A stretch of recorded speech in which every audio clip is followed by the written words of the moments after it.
Hallo meine Freunde. Heute möchte ich mit etwas Persönlichem beginnen. In den letzten Jahren habe ich viele Menschen getroffen, die Deutsch lernen.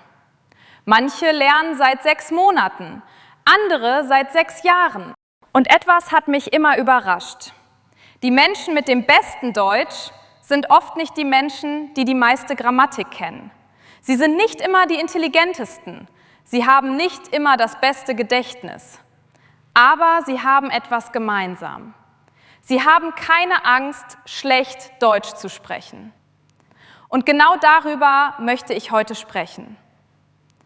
Vor einigen Jahren hatte ich ein interessantes Gespräch.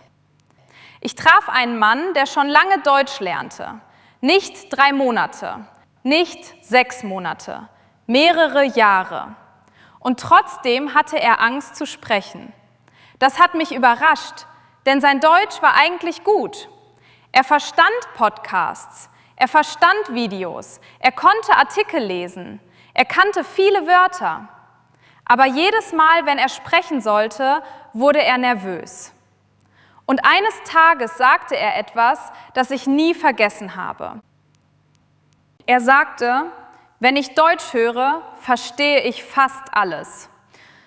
Aber wenn ich selbst sprechen muss, fühle ich mich wie ein Anfänger. Vielleicht kennst du dieses Gefühl. Vielleicht ist genau das der Grund, warum du heute diese Episode hörst. Denn dieses Problem haben unglaublich viele Menschen. Und je mehr Deutschlernende ich getroffen habe, desto mehr habe ich verstanden, das Problem ist meistens nicht fehlendes Wissen. Das Problem ist fehlende Praxis. Viele Menschen lernen Deutsch, aber sie benutzen Deutsch nicht. Sie warten. Sie warten darauf, besser zu werden. Sie warten darauf, selbstbewusster zu werden. Sie warten darauf, bereit zu sein. Aber genau dort liegt das Problem, denn niemand wird durch Warten fließend. Man wird fließend, indem man spricht. Denn ich glaube, dass viele Menschen das Deutschlernen völlig falsch verstehen. Sie denken, ich muss erst genug Vokabeln lernen. Ich muss erst die Grammatik verstehen. Ich muss erst sicherer werden. Und dann spreche ich. Aber die Wahrheit ist genau umgekehrt. Du wirst nicht sicherer und fängst dann an zu sprechen. Du fängst an zu sprechen und dadurch wirst du sicherer. Das klingt vielleicht einfach, aber dieser Gedanke hat für viele Menschen alles verändert. Vielleicht kennst du dieses Gefühl. Du hörst einen Podcast auf Deutsch und du verstehst fast alles. Du schaust ein Video, du verstehst es. Du liest einen Artikel, du verstehst ihn. Dann stellt dir jemand eine einfache Frage: Wie lange lernst du schon Deutsch? Und plötzlich nichts. Dein Kopf wird leer, die Wörter verschwinden, die Grammatik verschwindet und du fragst dich: Warum kann ich so viel verstehen, aber nicht sprechen? Wenn dir das schon passiert ist, dann bist du völlig normal. Denn Verstehen und Sprechen sind 2 verschiedene Fähigkeiten. Und viele Menschen trainieren nur die erste. Sie hören, sie lesen, sie lernen Vokabeln, aber sie trainieren ihren Mund nicht. Und Sprache ist wie Sport. Du kannst 100 Bücher über Schwimmen lesen, aber irgendwann musst du ins Wasser. Du kannst 100 Videos über Tennis schauen, aber irgendwann musst du den Schläger in die Hand nehmen. Und mit Sprachen ist es genauso. Irgendwann musst du sprechen, nicht später, nicht wenn du perfekt bist. Jetzt. Mit den Wörtern, die du heute schon kennst. Denn die meisten Menschen warten auf einen Moment, der niemals kommt. Den Moment, in dem sie sich bereit fühlen. Aber ich habe schlechte Nachrichten. Diesen Moment gibt es nicht. Niemand fühlt sich bereit. Nicht nach 3 Monaten, nicht nach einem Jahr, nicht nach 3 Jahren. Fast jeder hat Angst, Fehler zu machen. Und genau deshalb bleiben so viele Menschen auf demselben Niveau. Nicht wegen der Grammatik, nicht wegen der Aussprache, sondern wegen der Angst. Und das Verrückte ist, die meisten Menschen interessieren sich gar nicht für deine Fehler. Wenn du in Deutschland einen Kaffee bestellst und einen Artikel falsch benutzt, wird die Welt nicht untergehen. Niemand wird nach Hause gehen und sagen: Heute habe ich jemanden getroffen, der Akkusativ und Dativ verwechselt hat. Die Menschen werden sich an etwas anderes erinnern. Sie werden sich daran erinnern, dass du versucht hast, ihre Sprache zu sprechen. Und die meisten werden das respektieren. Deshalb möchte ich, dass du aufhörst, Perfektion als Ziel zu sehen. Mach Kommunikation zu deinem Ziel. Wenn du verstanden wirst, hast du gewonnen. So einfach ist das. Vielleicht gibt es keinen größeren Feind beim Sprachenlernen als die Angst vor Fehlern. Viele Menschen haben nicht Angst vor Deutsch. Sie haben Angst davor, Fehler zu machen. Sie haben Angst, dass andere lachen. Sie haben Angst, dumm zu wirken. Sie haben Angst, etwas Falsches zu sagen. Und deshalb sagen sie oft gar nichts. Aber hier ist etwas Interessantes. Jeder Mensch, der heute fließend Deutsch spricht, hat tausende Fehler gemacht. Tausende, ohne Ausnahme. Denk einmal an ein kleines Kind. Ein Kind fällt hin, wenn es laufen lernt. Es fällt wieder hin und wieder und wieder. Aber niemand sagt, vielleicht solltest du aufhören zu laufen. Warum nicht? Weil wir verstehen, dass Fehler Teil des Lernens sind. Beim Sprachenlernen vergessen viele Menschen diese einfache Wahrheit. Sie denken, wenn ich Fehler mache, bedeutet das, dass ich schlecht bin. Aber Fehler bedeuten etwas ganz anderes. Fehler bedeuten, dass du lernst. Stell dir zwei Menschen vor. Die erste Person spricht jeden Tag Deutsch. Sie macht viele Fehler. Manchmal benutzt sie die falschen Artikel. Manchmal vergisst sie Wörter. Manchmal ist die Grammatik nicht perfekt. Die zweite Person wartet. Sie möchte erst sprechen, wenn alles richtig ist. Wer wird nach einem Jahr besser Deutsch sprechen? Fast immer die erste Person. Warum? Weil Sprache kein Wissen ist. Sprache ist eine Fähigkeit. Und Fähigkeiten entwickelt man durch Übung, nicht durch Perfektion. Ich glaube sogar, dass Fehler etwas Positives sind. Denn jeder Fehler zeigt dir, was du noch lernen kannst. Ein Fehler ist kein Beweis für Schwäche. Ein Fehler ist Feedback. Er zeigt dir den nächsten Schritt. Und weißt du, was noch interessant ist? Die meisten Fehler verschwinden mit der Zeit ganz von selbst. Nicht, weil du stundenlang über Grammatik nachdenkst, sondern weil dein Gehirn die richtigen Muster immer wieder hört. Irgendwann klingt etwas einfach richtig und etwas anderes klingt falsch. So lernen Kinder und so lernen auch Erwachsene. Deshalb möchte ich, dass du ab heute anders über Fehler denkst. Wenn du einen Fehler machst, sage nicht, mein Deutsch ist schlecht. Sage, gut, ich habe etwas gelernt. Denn jeder Fehler bringt dich einen Schritt näher an dein Ziel. Nicht trotz der Fehler wirst du fließend, sondern wegen der Fehler. Sie sind nicht das Hindernis auf dem Weg, sie sind der Weg. Und jetzt möchte ich über etwas sprechen, das vielleicht überraschend klingt. Zuhören allein reicht nicht. Ich weiß, viele Deutschlernende hören jeden Tag Podcasts. Sie schauen Videos, sie hören Nachrichten. Sie verbringen Stunden mit deutschem Content. Und das ist großartig. Zuhören ist wichtig, sehr wichtig. Aber hier ist das Problem. Viele Menschen hören Deutsch jeden Tag und sprechen fast nie. Stell dir vor, du möchtest Gitarre lernen. Jeden Tag hörst du großartige Gitarristen. Du hörst Rockmusik, Jazz, Blues. Vielleicht hörst du 5 Stunden pro Tag zu. Wirst du dadurch Gitarre spielen lernen?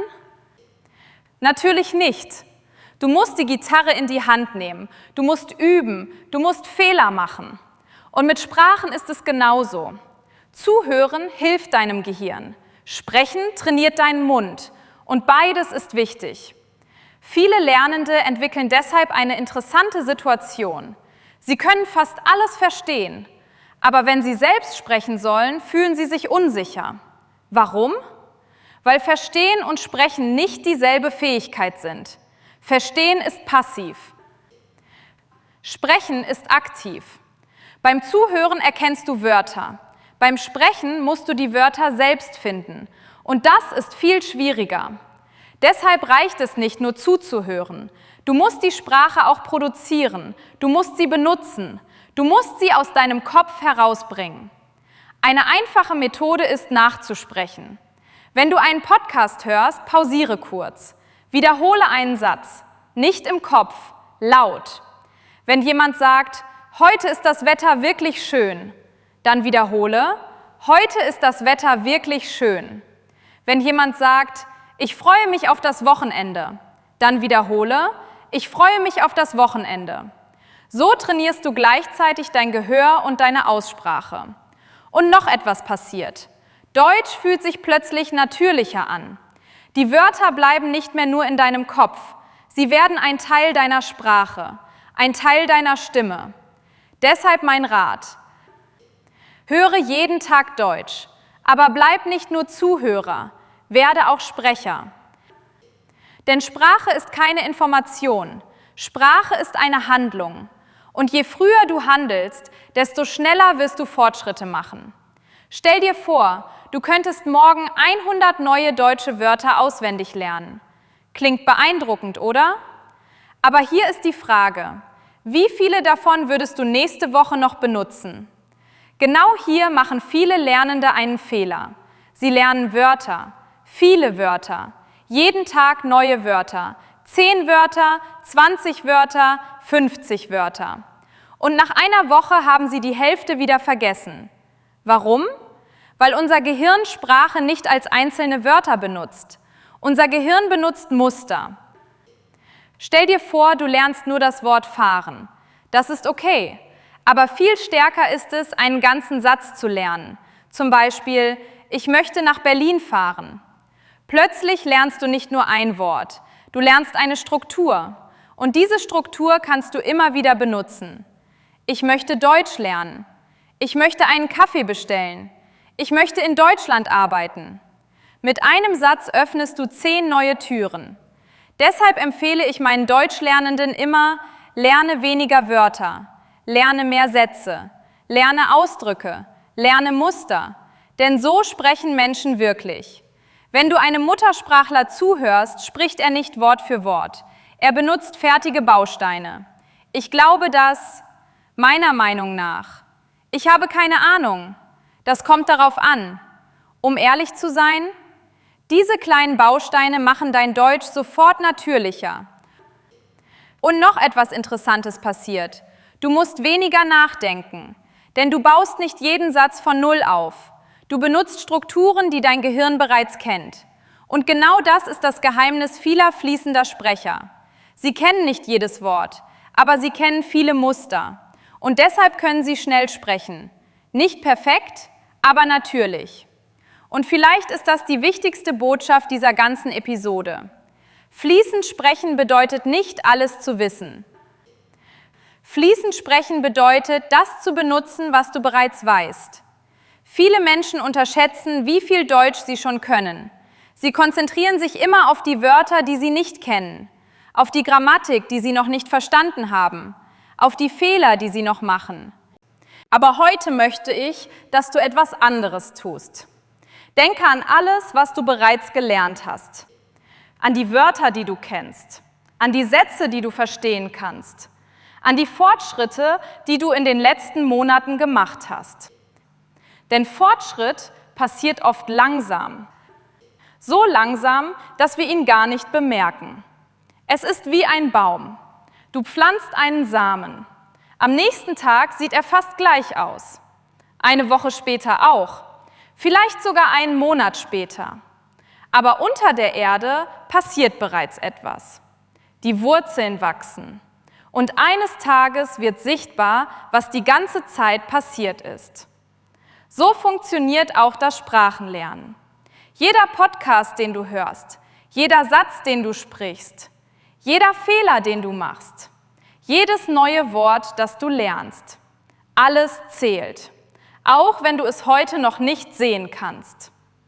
Deshalb möchte ich, dass du heute mit einer einfachen Entscheidung aus dieser Episode gehst. Warte nicht darauf, perfekt zu sein. Warte nicht darauf, bereit zu sein. Warte nicht auf den magischen Moment, in dem plötzlich alles leicht wird. Dieser Moment kommt nicht.